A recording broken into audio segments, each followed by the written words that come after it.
بھائی صاحب، ہم آج آپ کے دروازے پر ایک امید لے کر آئے ہیں۔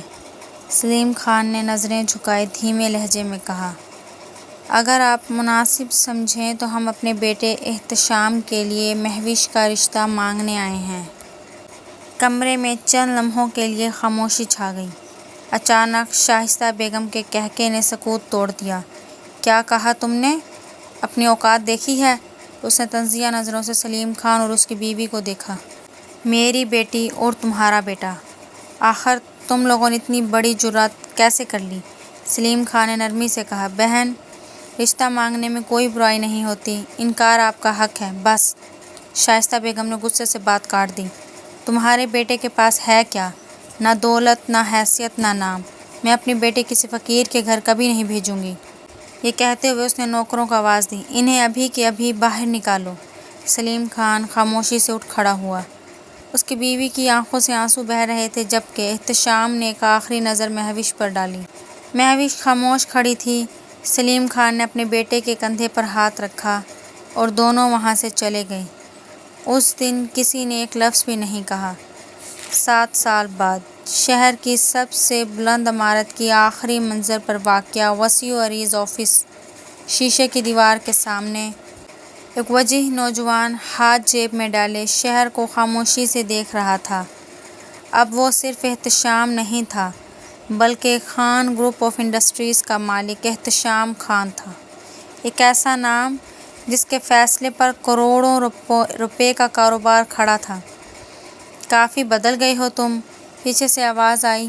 احتشام نے مڑ کر دیکھا۔ اس کا برسوں پرانا دوست حمزہ مسکراتا ہوا اس کے سامنے بیٹھ گیا۔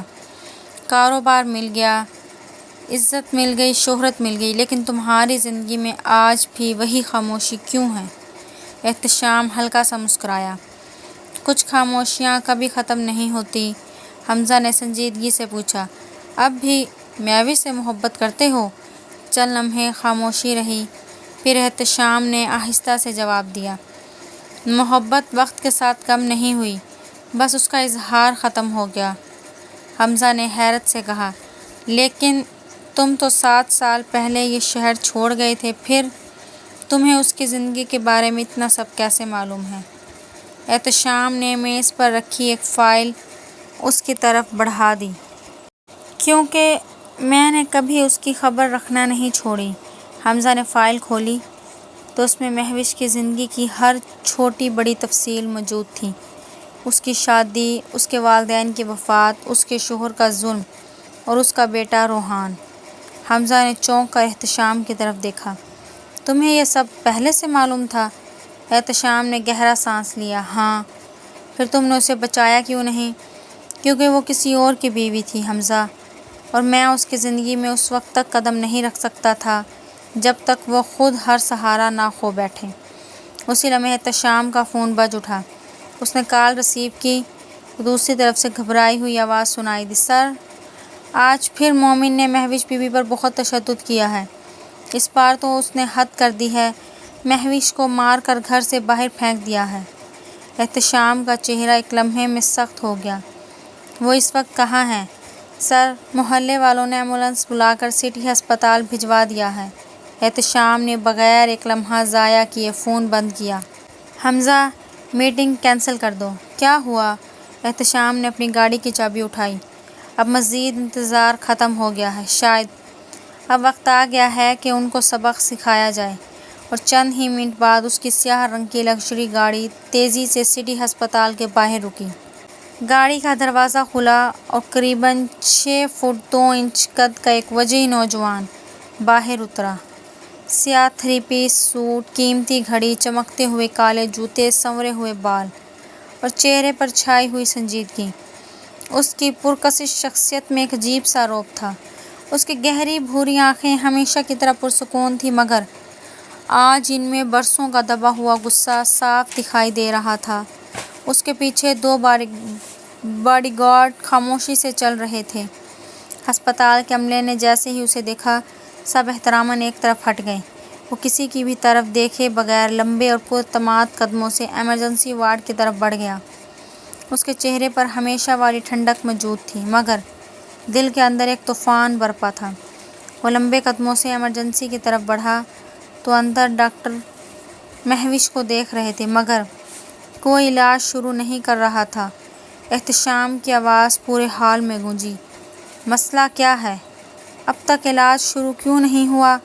ڈاکٹر نے سنجیدگی سے کہا، یہ پولیس کیس لگتا ہے، جب تک کارروائی نہیں ہوتی ہم علاج شروع نہیں کر سکتے۔ احتشام کی آنکھوں میں غصہ اتر آیا، اگر علاج میں ایک لمحے کی بھی دیر ہوئی تو اس کی ذمہ داری کون لے گا؟ ڈاکٹر خاموش رہا۔ احتشام نے سخت لہجے میں کہا، فوراً علاج شروع کریں، پولیس سے میں خود نپٹوں گا۔ ڈاکٹر نے پھر ہچکچاتے ہوئے کہا، سر، قانون۔ احتشام نے اس کی بات کاٹ دی، میرا نام احتشام خان ہے، خان گروپ آف انڈسٹریز کا مالک، اور جس شخص نے یہ سب کیا ہے اسے سزا بھی میں خود دلواؤں گا۔ اب مزید ایک سیکنڈ بھی ضائع نہیں ہونا چاہیے، ورنہ۔ ڈاکٹر اور اسپتال کا عملہ ایک دوسرے کو دیکھنے لگا۔ نام سنتے ہی سب کے انداز ہی بدل گئے۔ نرس، مریضہ کو فوراً آپریشن تھیٹر میں منتقل کریں۔ احتشام خاموشی سے کوریڈور میں کھڑا تھا۔ آپریشن تھیٹر کے دروازے بند ہوتے ہی احتشام خاموشی سے کوریڈور کی شیشے والی دیوار کے سامنے جا کھڑا ہوا۔ شام ڈھلنے لگی تھی۔ سنہری دھوپ کی آخری کرنیں شیشوں سے چھن کر فرش پر بکھر رہی تھیں مگر اس کی نظریں ان روشنیوں پر نہیں، بند دروازے پر جمی ہوئی تھیں۔ کوئی بھی اسے دیکھ کر یہ اندازہ نہیں لگا سکتا تھا کہ شہر کے طاقتور ترین بزنس مین کے اندر اس وقت کیسا طوفان چل رہا ہے۔ 7 سال پہلے وہ اس لڑکی کے لیے بے بس تھا اور آج پہلی بار اس کے پاس اسے بچانے کی طاقت تھی۔ اسی لمحے آپریشن تھیٹر کا دروازہ کھلا اور ڈاکٹر باہر نکل آیا۔ ڈاکٹر نے ماسک اتارتے ہوئے گہرا سانس لیا۔ احتشام فوراً اس کے قریب پہنچ گیا۔ کیسی ہے وہ؟ ڈاکٹر نے چند لمحے خاموش رہ کر فائل بند کی۔ اب خطرہ پہلے سے کافی کم ہے، لیکن جب انہیں لایا گیا تھا ان کی حالت انتہائی تشویشناک تھی۔ جسم پر پرانے اور نئے زخموں کے کئی نشانات ہیں۔ اگر مزید کچھ دیر ہو جاتی تو شاید ہم انہیں نہ بچا پاتے۔ احتشام نے بے اختیار اپنی مٹھی بھینچ لی۔ اس کی آنکھوں میں غصے کی ایک چمک ابھری مگر اس نے خود کو سنبھال لیا۔ ڈاکٹر نے دوبارہ کہا، اگلے چند دن ان کا بہت زیادہ خیال رکھنا ہوگا۔ جسمانی چوٹوں سے زیادہ ان کی ذہنی حالت خراب ہے۔ وہ شدید ذہنی دباؤ کا شکار لگتی ہیں۔ اگر انہیں سکون نہ ملا تو ان کی صحت دوبارہ بگڑ سکتی ہے۔ میں خیال رکھوں گا، احتشام نے مختصر سا جواب دیا۔ ڈاکٹر نے سر ہلایا، انہیں ابھی ہوش آ سکتا ہے لیکن کوشش کیجیے کہ انہیں کسی قسم کا ذہنی دباؤ نہ ہو۔ یہ کہہ کر ڈاکٹر وہاں سے چلا گیا۔ احتشام نے چند لمحے دروازے کی طرف دیکھا، پھر آہستہ آہستہ کمرے کے اندر داخل ہو گیا۔ کمرے میں خاموشی چھائی ہوئی تھی۔ مشینوں کی ہلکی ہلکی آواز اس سکوت کو توڑ رہی تھی۔ بیڈ پر لیٹی مہوش کا چہرہ زرد پڑ چکا تھا، ہونٹ خشک تھے اور ماتھے پر پٹی بندھی تھی جبکہ دونوں ہاتھوں پر ڈرپس لگی ہوئی تھیں۔ اس کے چہرے پر وہ رونق باقی نہیں رہی تھی جو 7 سال پہلے تھی۔ اسے دیکھ کر احتشام کی آنکھوں سے آنسو بہہ نکلے اور بے اختیار اس کے منہ سے نکلا، میری زندگی کا اس نے یہ حال کیا ہے، اب میں اسے بتاؤں گا کہ احتشام خان اپنی زندگی کا اس سے حساب کیسے لیتا ہے۔ یہ سوچتے ہوئے احتشام چند قدم کے فاصلے پر ہی رک گیا۔ کچھ لمحے وہ خاموشی سے ہی اسے دیکھتا رہا کہ وقت نے واقعی سب کچھ بدل دیا تھا۔ اچانک مہوش کی پلکیں ہلکی سی جنبش کرنے لگیں۔ چند لمحوں بعد اس نے آہستہ آہستہ آنکھیں کھولیں تو اس کی نظریں دھندلا رہی تھیں۔ سامنے کھڑے اجنبی کو دیکھ کر وہ گھبرا گئی۔ آپ کون ہیں؟ احتشام خاموش رہا۔ مہوش نے ادھر ادھر نظریں دوڑائیں۔ میں یہاں کیسے آئی؟ اچانک جیسے اسے کچھ یاد آیا، وہ گھبرا کر اٹھنے کی کوشش کرنے لگی۔ روحان، میرا بیٹا، میرا روحان کہاں ہے؟ احتشام فوراً اس کے قریب آیا۔ پرسکون رہو تم ابھی نہیں، مہوش نے اس کا ہاتھ جھٹک دیا۔ مجھے میرے گھر جانا ہے، میرا بیٹا اکیلا ہوگا، وہ ڈر جائے گا، مجھے جانے دو۔ وہ دوبارہ اٹھنے لگی مگر شدید درد کی وجہ سے کڑا کر واپس بستر پر گر گئی۔ اس کی آنکھوں سے آنسو بہنے لگے۔ مجھے جانے دو پلیز، میرا بیٹا۔ احتشام نے گہرا سانس لیا۔ اس نے نرم لہجے میں کہا، روحان محفوظ ہے۔ مہوش نے بے یقینی سے اس کی طرف دیکھا۔ جھوٹ، تم جھوٹ بول رہے ہو۔ وہ لوگ اسے کچھ کر دیں گے، مجھے جانا ہے۔ احتشام نے ایک بار پھر اسے سمجھانے کی کوشش کی مگر وہ مسلسل روتی رہی۔ آخر کار اس کے لہجے میں سختی آ گئی۔ بس! اس کی بھاری آواز پورے کمرے میں گونج اٹھی۔ مہوش سہم کر خاموش ہو گئی۔ احتشام نے اس کی آنکھوں میں دیکھتے ہوئے مضبوط لہجے میں کہا، اگر تم واقعی چاہتی ہو کہ روحان صحیح سلامت تمہارے پاس آئے تو ابھی ایک لفظ بھی نہیں بولو گی۔ مہوش کی سانسیں تیز چل رہی تھیں۔ تم میری ہر بات مانو گی، وقت پر دوا لو گی اور آرام بھی کرو گی اور کسی قسم کی ضد نہیں کرو گی۔ چند لمحے خاموشی رہی، پھر اس نے قدرے نرم لہجے میں کہا، میں وعدہ کرتا ہوں روحان تمہارے پاس ہوگا۔ مہوش کی آنکھوں سے خاموشی سے آنسو بہتے رہے۔ شاید برسوں بعد پہلی بار کسی نے اس سے وعدہ کیا تھا اور وہ اس وعدے پر یقین کرنا چاہتی تھی۔ 2 دن بعد ڈاکٹر نے مہوش کی فائل بند کرتے ہوئے کہا، اب ان کی حالت پہلے سے کافی بہتر ہے، بس احتیاط کی ضرورت ہے لیکن انہیں گھر لے جایا جا سکتا ہے۔ احتشام نے خاموشی سے سر ہلایا اور چند ہی دیر بعد نرس نے ڈسچارج کی تمام کارروائی مکمل کر دی۔ مہوش آہستہ آہستہ بیڈ سے اٹھی۔ کمزوری ابھی بھی اس کے چہرے سے صاف جھلک رہی تھی۔ وہ اسپتال کے دروازے پر آ کر رک گئی۔ میں اپنے گھر چلی جاؤں گی۔ احتشام نے اس کی طرف دیکھا، تمہارا وہ گھر اب تمہارا نہیں رہا، لیکن ابھی تم بحث کرنے کی حالت میں نہیں ہو۔ مہوش نے بے بسی نظریں جھکا لیں۔ کچھ سمجھ نہیں پا رہی تھی کہ یہ شخص کون ہے اور اس کی اتنی پرواہ کیوں کر رہا ہے۔ کچھ دیر بعد گاڑی شہر کی مصروف سڑکوں سے گزرتی ہوئی ایک وسیع و عریض حویلی کے سامنے آ کر رکی۔ مہوش نے حیرت سے باہر دیکھا، یہ! احتشام نے کوئی جواب نہیں دیا۔ وہ آہستہ آہستہ اس کے ساتھ اندر داخل ہوا۔ دروازہ کھلتے ہی ایک باوقار خاتون تیزی سے ان کی طرف بڑھی۔ جیسے ہی ان کی نظر مہوش پر پڑی ان کی آنکھیں نم ہو گئیں۔ یا اللہ! یہ بچے کس حال میں ہے؟ انہوں نے فوراً مہوش کو اپنے سینے سے لگا لیا۔ مہوش چند لمحے خاموش رہی، پھر اس نے غور سے اس عورت کے چہرے کو دیکھا۔ اس کی دھندلائی ہوئی یادوں میں جیسے کوئی پرانا منظر ابھرا۔ تائی!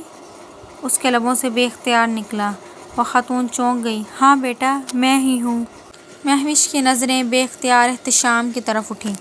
وہ چند لمحے اسے دیکھتی رہی۔ دل جیسے کہہ رہا تھا اس نے یہ چہرہ پہلے بھی کہیں دیکھا ہے، مگر اگلے ہی لمحے سر میں اٹھنے والے شدید درد نے اس کی سوچ منتشر کر دی۔ اس نے اپنا سر پکڑ لیا۔ احتشام فوراً آگے بڑھا۔ زیادہ زور مت ڈالو، ابھی تمہیں آرام کی ضرورت ہے۔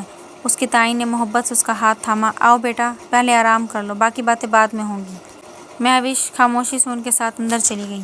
احتشام کچھ لمحے وہیں کھڑا انہیں جاتا ہوا دیکھتا رہا، پھر اس نے اپنے موبائل کی طرف دیکھا۔ اس کی آنکھوں میں اب وہ نرمی نہیں رہی تھی، صرف سختی باقی تھی۔ اگلی ہی صبح ایک سیاہ رنگ کی گاڑی تنگ گلی کے باہر آ کر رکی۔ اس کے پیچھے 4 سیاہ گاڑیاں مزید آ کر رک گئیں اور چند لمحوں بعد سیاہ لباس میں ملبوس گارڈز گاڑیوں سے اتر آئے۔ گلی میں کھڑے لوگ حیرت سے ایک دوسرے کو دیکھنے لگے۔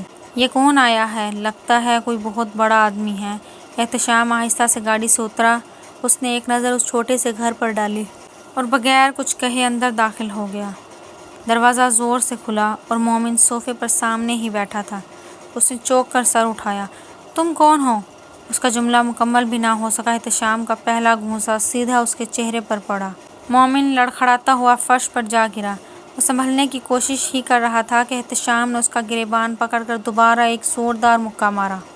یہ ایک اور مکہ، ہر ایک مکہ اس زخم کا حساب ہے۔ مومن درد سے چیخ اٹھا۔ اسی دوران اس کی ماں کچن سے بھاگتی ہوئی باہر آئی۔ ارے کون ہو تم؟ میرے بیٹے کو کیوں مار رہے ہو؟ احتشام نے ایک ٹھنڈی نظر اس پر ڈالی۔ آج صرف حساب ہو رہا ہے۔ اتنے میں باہر پورا محلہ جمع ہو چکا تھا، مگر گیٹ پر کھڑے گارڈز کی وجہ سے کوئی اندر آنے کی ہمت نہیں کر رہا تھا۔ مومن بری طرح کراہ رہا تھا۔ اچانک احتشام کی نظر کمرے کے ایک کونے میں کھڑے ایک چھوٹے سے بچے پر پڑی۔ روحان! وہ ڈرا سہما خاموشی سے سب دیکھ رہا تھا۔ احتشام نے فوراً مومن کو دھکا دیا۔ وہ لڑکھتا ہوا دور جا گرا۔ اور احتشام آہستہ آہستہ روحان کی طرف بڑھا۔ بچہ خوفزدہ ہو کر ایک دم پیچھے ہٹ گیا۔ احتشام اس کے سامنے گھٹنوں کے بل بیٹھ گیا اور نرم لہجے میں بولا، ڈرو مت، میں تمہیں تمہاری مما کے پاس لے جا رہا ہوں۔ روحان کی آنکھوں میں امید کی ایک ہلکی سی چمک ابھری۔ احتشام نے اس کا ننھا سا ہاتھ تھام لیا۔ جیسے ہی وہ باہر نکلنے لگا، مومن کی ماں چیخی، رک جاؤ، بچے کو کہاں لے جا رہے ہو؟ میں پولیس کو بلا لوں گی۔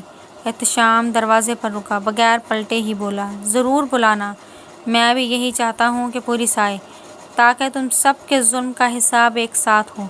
یہ کہہ کر وہ روحان کو ساتھ لے کر باہر نکل گیا۔ دروازہ زور سے بند ہوا اور گھر کے اندر پہلی بار خاموشی چھا گئی۔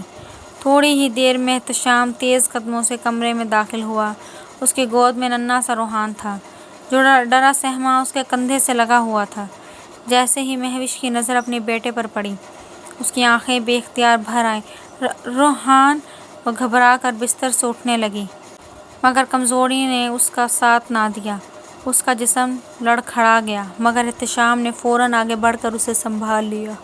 آہستہ، ابھی تم مکمل ٹھیک نہیں ہوئی۔ مگر مہوش کی نظریں صرف اپنے بیٹے پر تھیں۔ احتشام نے خاموشی سے روحان کو اس کی گود میں بٹھا دیا۔ مہوش نے اسے سینے سے اس طرح لگا لیا جیسے برسوں بعد اپنی سانسیں واپس ملی ہوں۔ اس کے آنسو مسلسل روحان کے بالوں پر گر رہے تھے۔ میرا بچہ، تم ٹھیک ہو نا؟ روحان اپنی ننھی ننھی انگلیوں سے اس کے آنسو صاف کرنے لگا۔ کمرے میں چند لمحوں تک صرف خاموشی اور سسکیوں کی آواز گونجتی رہی۔ کافی دیر بعد مہوش نے نظریں اٹھائیں تو سامنے احتشام خاموشی سے کھڑا تھا۔ اس کی نظریں ایک لمحے کے لیے احتشام کے چہرے پر ٹھہر گئیں۔ اچانک اس کے ذہن میں 7 سال پرانا منظر بجلی کی طرح چمکا۔ وہی چہرہ، وہی خاموش آنکھیں۔ احتشام! اس کے لبوں پر بے اختیار نام آیا، مگر آواز بہت دھیمی تھی۔ اسے یاد آ گیا، یہ وہی شخص تھا جسے اس کے والدین نے کبھی اس کے رشتے کے ساتھ ٹھکرا دیا تھا، اور آج وہی انسان اس کے اور اس کے بیٹے کا سہارا بن کر کھڑا تھا۔ شرمندگی سے اس کی نظریں جھک گئیں۔ اس میں اتنی ہمت بھی نہیں تھی کہ احتشام کی آنکھوں میں دیکھ سکے۔ احتشام نے جیسے ہی اس کے دل کی کیفیت پڑھ لی ہو، اس نے اتنا کہا، اب بس، ان باتوں کا وقت نہیں ہے، پہلے تم دونوں کو سنبھلنے کی ضرورت ہے۔ یہ کہہ کر وہ خاموشی سے کمرے سے باہر نکل گیا۔ چند ہفتے گزرے اور آہستہ آہستہ اس گھر کی فضا بدلنے لگی۔ ننھا روحان اب پہلے کی طرح خوفزدہ نہیں رہتا تھا۔ کبھی پوری حویلی میں اپنے ننھے ننھے قدموں سے چلتا پھرتا، کبھی تائی امی کی گود میں جا بیٹھتا، اور کبھی ضد کر کے احتشام کی انگلی پکڑ لیتا۔ احتشام جو کبھی صرف کام میں ڈوبا رہتا تھا، اب شام ہوتے ہی سیدھا گھر آتا۔ روحان اسے دیکھتے ہی مسکرا دیتا، اور وہ پہلی بار دل کھول کر مسکرانا سیکھ رہا تھا۔ دوسری طرف مہوش بھی آہستہ آہستہ سنبھل رہی تھی۔ اس کے چہرے پر زندگی کے آثار لوٹنے لگے تھے، مگر دل میں ایک بوجھ اب بھی موجود تھا۔ جب بھی اس کی نظر احتشام پر پڑتی، اسے 7 سال پہلے اپنے والدین کا وہ رویہ یاد آ جاتا، اور وہ دل ہی دل میں خود کو قصوروار محسوس کرتی، اگرچہ اس بے عزتی میں اس کا کوئی قصور نہیں تھا۔ پھر بھی اسے لگتا تھا جیسے وہ احتشام کی مجرم ہو۔ ایک شام وہ تائی امی کے ساتھ بیٹھی تھی۔ کافی دیر خاموش رہنے کے بعد اس کی آنکھوں سے آنسو بہنے لگے۔ تائی امی، ہمیں دھوکہ دیا گیا تھا۔ مومن اور اس کے گھر والوں نے امیر ہونے کا ڈھونگ رچایا۔ شادی کے بعد پتہ چلا کہ انہیں صرف میری جائیداد چاہیے تھی، اور جب بابا کو سچ معلوم ہوا تو وہ یہ صدمہ برداشت نہ کر سکے اور ہمیں ہمیشہ کے لیے چھوڑ گئے۔ بابا کے بعد امی بھی زیادہ دن زندہ نہ رہ سکی، اور پھر میں اس گھر میں بالکل اکیلی رہ گئی۔ ہر روز ذلت، مار پیٹ اور ظلم سہتی رہی، صرف اپنے بیٹے کی خاطر۔ اتنا کہتے ہی مہوش کی آواز بھر گئی۔ وہ بچوں کی طرح روتے ہوئے اپنی تائی کے گلے لگ گئی۔ مجھے تو لگتا تھا کہ اس دنیا میں میرا اب کوئی باقی نہیں رہا۔ تائی امی نے اسے مضبوطی سے اپنے سینے سے لگا لیا۔ پاگل لڑکی، ہم ہمیشہ تمہارے اپنے تھے، اپنے ہیں اور ہمیشہ رہیں گے۔ اب تم اکیلی نہیں ہو۔ مہوش پھوٹ پھوٹ کر رونے لگی، جبکہ تائی امی اس کے سر پر شفقت سے ہاتھ پھیرتی رہیں۔ دروازے کے باہر کھڑا احتشام یہ سب خاموشی سے سن رہا تھا۔ اس کی آنکھوں میں نمی تھی، لیکن دل میں ایک ہی فیصلہ تھا کہ اب مہوش کی آنکھوں میں دوبارہ کبھی آنسو نہیں آنے دے گا۔ چند ہفتے پہلے ہی مومن کو عدالت کے حکم پر گرفتار کر لیا گیا تھا۔ گھریلو تشدد، جائیداد پر قبضہ اور دیگر ثبوت اس کے خلاف کافی تھے۔ جیل کی ملاقات گاہ میں مومن نے غصے سے احتشام کو دیکھا۔ تم نے مجھے پھنسایا ہے۔ احتشام پرسکون انداز میں اس کے سامنے بیٹھ گیا۔ نہیں، تمہیں تمہارے اعمال یہاں تک لائے ہیں۔ مومن نے میز پر مکہ مارا۔ آخر چاہتے کیا ہو؟ احتشام نے سیدھا اس کی آنکھوں میں دیکھا۔ صرف ایک چیز، مہوش کو طلاق دے دو۔ مومن چونک گیا۔ اور اگر نہ دوں تو پھر یہیں سڑتے رہو۔ میں نہ صرف تمہارے خلاف ہر ثبوت عدالت میں پیش کروں گا بلکہ تمہیں مہوش اور روحان کے قریب بھی نہیں آنے دوں گا۔ کمرے میں خاموشی چھا گئی۔ کافی دیر سوچنے کے بعد مومن نے نفرت سے دانت پیسے۔ ٹھیک ہے، میں طلاق دے دوں گا۔ احتشام اٹھ کھڑا ہوا۔ کاغذات کل تمہارے سامنے ہوں گے۔ چند دن بعد قانونی کارروائی مکمل ہوئی اور مہوش ہمیشہ کے لیے مومن کی قید سے آزاد ہو گئی۔ طلاق کے کاغذات پر مومن کے دستخط ہوتے ہی کمرے میں خاموشی چھا گئی۔ وکیل نے آہستہ سے فائل بند کر دی۔ آج سے آپ دونوں کا رشتہ قانونی طور پر ختم ہو چکا ہے۔ یہ الفاظ سنتے ہی مہوش کی پلکوں پر آنسو لرزنے لگے۔ چند قطرے خاموشی سے اس کے رخساروں پر بہہ نکلے۔ یہ آنسو محبت کے نہیں تھے، یہ ایک ٹوٹے ہوئے رشتے، بکھرے ہوئے خوابوں اور برسوں کی اذیت کے تھے۔ تائی امی فوراً اس کے قریب آ کر بیٹھ گئیں۔ انہوں نے محبت سے اس کے آنسو صاف کیے۔ پاگل لڑکی، ایسے رشتے پر آنسو بہا رہی ہو جس نے تمہیں کبھی عزت ہی نہیں دی، جس نے تمہاری مسکراہٹ چھین لی، تمہارے جسم پر زخم دی اور تمہاری روح تک کو زخمی کر دیا۔ اللہ کا شکر ادا کرو کہ اس نے تمہیں اس جہنم سے نکال لیا۔ احتشام بھی چند قدم کے فاصلے پر کھڑا تھا۔ اس نے دھیمے مگر پراعتماد لہجے میں کہا، آج کسی چیز کے ختم ہونے کا دن نہیں ہے مہوش، بلکہ آج تمہاری نئی زندگی شروع ہوئی ہے۔ اب میں وعدہ کرتا ہوں تمہاری آنکھوں میں آنے والا ہر آنسو صرف خوشی کا ہوگا۔ مہوش نے نم آنکھوں سے دونوں کو دیکھا۔ شاید پہلی بار اسے محسوس ہوا کہ واقعی اس کے برے دن ختم ہو چکے ہیں۔ اگلے چند دن گھر کا ماحول پہلے سے کہیں زیادہ خوشگوار ہو گیا۔ تائی امی کبھی مہوش کو اپنے ساتھ کچن میں لے جاتی، کبھی دونوں لان میں بیٹھ کر دیر تک باتیں کرتی۔ روحان بھی اب ہنسنے کھیلنے لگا تھا۔ ایک شام احتشام سب کو شاپنگ کے لیے شہر کے بڑے مال لے گیا۔ روحان ننھے ننھے قدموں سے کھلونے کی دکان کی طرف بھاگا۔ احتشام بھی اس کے پیچھے ہی چلا گیا۔ مہوش دور کھڑی یہ منظر دیکھ رہی تھی۔ احتشام ایک ایک کھلونا روحان کو دکھا رہا تھا اور روحان اپنی ننھی سی ہنسی سے پورا ماحول خوشگوار بنا رہا تھا۔ وہ منظر دیکھ کر مہوش کے لبوں پر بے اختیار مسکراہٹ آ گئی۔ شاید برسوں بعد اسے پہلی بار ایک گھر جیسا احساس ہوا تھا۔ واپسی پر احتشام نے خاموشی سے چند شاپنگ بیگز اس کی طرف بڑھائے۔ یہ تمہارے لیے، لیکن اس کی کیا ضرورت تھی؟ احتشام نے مختصر سا جواب دیا، ضرورت تھی۔ مہوش نے نظریں جھکا لیں۔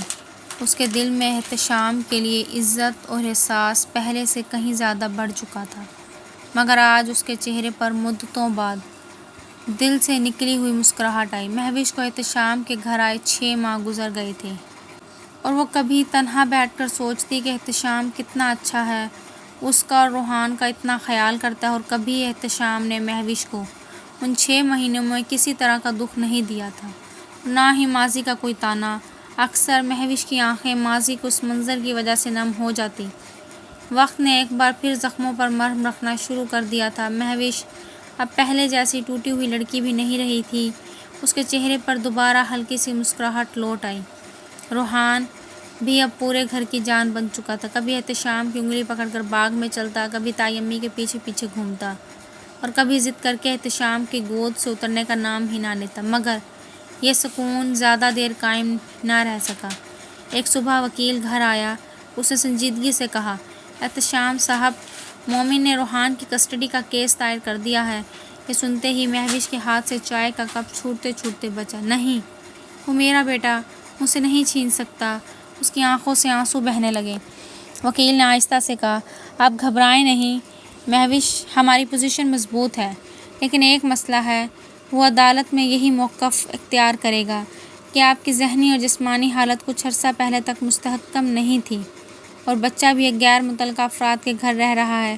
وکیل نے چند لمحے خاموش رہنے کے بعد کہا، ایک راستہ ہے جس سے روحان کی کسٹڈی کا کیس تقریباً ہمارے ہی حق میں ہو سکتا ہے۔ تائی امی بے چینی سے بولی، بیٹا جلدی بتاؤ، ہماری بچی کے لیے جو بھی کرنا پڑا ہم کریں گے۔ وکیل نے گہرا سانس لیا، اگر احتشام صاحب اور مہوش بی بی نکاح کر لیں تو عدالت کے سامنے بچے کو ایک مکمل اور محفوظ خاندان مل جائے گا۔ تب مومن کے لیے کسٹڈی حاصل کرنا تقریباً ناممکن ہو جائے گا۔ یہ سنتے ہی کمرے میں خاموشی چھا گئی۔ مہوش کی پلکیں لرز گئیں۔ اس نے ایک لمحے کے لیے احتشام کی طرف دیکھا، پھر فوراً نظریں جھکا لیں۔ بغیر کچھ کہے وہ آہستہ آہستہ اٹھی اور خاموشی سے اپنے کمرے میں چلی گئی۔ احتشام کافی دیر تک بند ہوتے دروازے کو دیکھتا رہا۔ اسے لگا شاید مہوش یہ رشتہ نہیں چاہتی۔ وکیل نے آہستہ سے کہا، میں جانتا ہوں یہ فیصلہ آسان نہیں ہے۔ احتشام نے دھیمی آواز میں پوچھا، اس کے علاوہ کوئی اور راستہ نہیں؟ وکیل نے افسوس سے سر ہلا دیا، نہیں، موجودہ حالات میں یہی سب سے مضبوط قانونی راستہ ہے۔ احتشام نے ایک گہرا سانس لیا، ٹھیک ہے، آپ اپنی تیاری جاری رکھیں، میں کوئی اور حل ڈھونڈنے کی کوشش کرتا ہوں۔ چند دن بعد شام کا وقت تھا۔ احتشام باغ میں خاموشی سے بیٹھا تھا، تبھی مہوش آہستہ آہستہ اس کے سامنے آ کر رک گئی۔ کچھ لمحے دونوں کے درمیان خاموشی رہی، پھر آخر کار مہوش نے دھیمی آواز میں کہا، میں تم پر بوجھ نہیں بننا چاہتی۔ احتشام نے سوالیہ نظروں سے اسے دیکھا۔ مہوش کی آنکھیں نم ہو گئیں۔ میں پہلے ہی بہت شرمندہ ہوں۔ میرے ماما بابا نے تمہیں جس طرح ٹھکرایا تھا وہ سب آج بھی مجھے یاد ہے، اور آج تم ہی میرے اور میرے بیٹے کے سب سے بڑے سہارا بنے ہوئے ہو۔ میں نہیں چاہتی کہ تم صرف مجھ پر ترس کھا کر اتنا بڑا فیصلہ کر لو۔ احتشام چند قدم اس کے قریب آیا۔ اس نے نرمی سے اس کا ہاتھ اپنے ہاتھ میں لے لیا۔ یہ سب ترس نہیں ہے مہوش، میں نے 7 سال پہلے بھی تمہیں ہی دل سے چاہا تھا اور آج بھی چاہتا ہوں۔ میں نے تمہیں کبھی اپنے دل سے نکالا ہی نہیں۔ وہ ہلکا سا مسکرایا، اگر تمہیں میرے ساتھ اس رشتے سے کوئی اعتراض نہیں تو مجھے بھی کوئی اعتراض نہیں، بلکہ یہ وہ رشتہ ہے جس کی دعا میں نے برسوں سے مانگی ہے۔ مہوش کی آنکھوں سے آنسو بہہ نکلے۔ چند لمحے بعد اس نے آہستہ سے اپنا ہاتھ احتشام کے ہاتھ پر رکھ دیا، اگر تمہیں میرے ماضی سے کوئی اعتراض نہیں تو مجھے بھی اس رشتے سے کوئی اعتراض نہیں۔ چند دن بعد ہی سادگی سے ان دونوں کا نکاح ہو گیا۔ روحان اپنے ننھے ننھے ہاتھوں سے تالیاں بجا رہا تھا۔ کچھ ہفتوں بعد عدالت نے بھی روحان کی مستقل کسٹڈی مہوش اور احتشام کے حق میں سنا دی۔ عدالت سے باہر نکلتے ہوئے احتشام نے روحان کو گود میں اٹھایا، جبکہ مہوش خاموشی سے ان دونوں کو دیکھ کر مسکرا دی۔ جس لڑکی نے کبھی سب کچھ کھو دیا تھا، آج اسے ایک محبت کرنے والا شوہر، محفوظ گھر اور اپنے بیٹے کے ساتھ نئی زندگی مل چکی تھی، اور احتشام بھی، جس کی محبت 7 سال پہلے تک خاموش رہی، آخر کار اسے اپنی منزل مل ہی گئی۔